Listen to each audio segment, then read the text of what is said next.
കുറച്ച് ചില്ലറയൊക്കെ കൊടുത്ത് നേരെ മാതാവിൻ്റെ അടുത്ത് കാര്യങ്ങളെല്ലാം പറഞ്ഞേൽപ്പിച്ചു. ഇനി ഇവിടുന്ന് നേരെ റെയിൽവേ സ്റ്റേഷനിലോട്ട്. ജയിലിൽ നിന്ന് കിട്ടിയ ഒരു പരോളാണ് ഞങ്ങൾക്ക് ഇന്നൊരു ദിവസം. ആസ്വദിക്കുക, ആർമാദിക്കുക.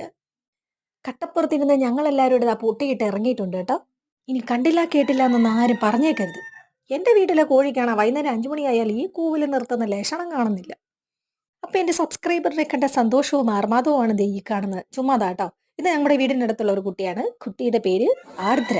ഈ കുട്ടി ജോലി ചെയ്യുന്നത് ഇവിടെയാണ്. അപ്പൊ അവളെ കണ്ട സന്തോഷത്തിൽ അവളുമായിട്ട് കുറച്ചു നേരം കത്തിവെപ്പ്. അവിടുന്ന് പിന്നെ നേരെ ഇവിടെ നിന്ന് തുടങ്ങാമെന്ന് പറഞ്ഞുകൊണ്ട് ചായയും വടയും കഴിച്ചു. അവിടുന്ന് പിന്നെ ട്രെയിനിൽ കയറി നേരെ എറണാകുളത്ത് ഇറങ്ങിയ ഉടനെ വിശപ്പിന്റെ വിളി വന്നത് കാരണം ഞാൻ പൂരിയും അവര് രണ്ടുപേരും നെയ്റോസ്റ്റും കഴിച്ചു. എനിക്ക് പിന്നെ പൂരി വിട്ടിട്ട് ഒരു പരിപാടിയില്ല കേട്ടോ. ഇനി ഇവിടുന്ന് നേരെ നമുക്ക് എറണാകുളം മൊത്തത്തിലൊന്ന് കറങ്ങാം എന്ന് പറഞ്ഞിട്ടാണ് ഇവിടെ നിന്ന് തുടങ്ങുന്നത്. ഇവിടെ വന്ന് കാലെടുത്ത് കുത്തിയതും എൻ്റെ ചെരുപ്പ് പൊട്ടി. ഇനിയിപ്പോൾ അടുത്ത് നമുക്ക് ചെരുപ്പ് തപ്പാം. വർഷങ്ങൾക്ക് ശേഷമാണ് ഈ ട്രെയിനിൽ ഒന്ന് കയറുന്നതെന്ന് ഞങ്ങൾ പറഞ്ഞാൽ നിങ്ങൾ വിശ്വസിക്കുമോ? അതാണ് സത്യം. ഞങ്ങളെ വീട്ടമ്മമാരുടെ ധീരരോധനം. മൊത്തത്തിൽ അവിടെ കറങ്ങിത്തിരിഞ്ഞ് കണ്ടകടച്ചാണിയെല്ലാം എടുത്ത് വാരി കൂട്ടിയിട്ട് പിന്നെ നേരെ ഒരു നാരങ്ങാവെള്ളം ബാർ കണ്ട ആരും പേടിക്കണ്ട. അടിക്കാൻ കയറിയതല്ല.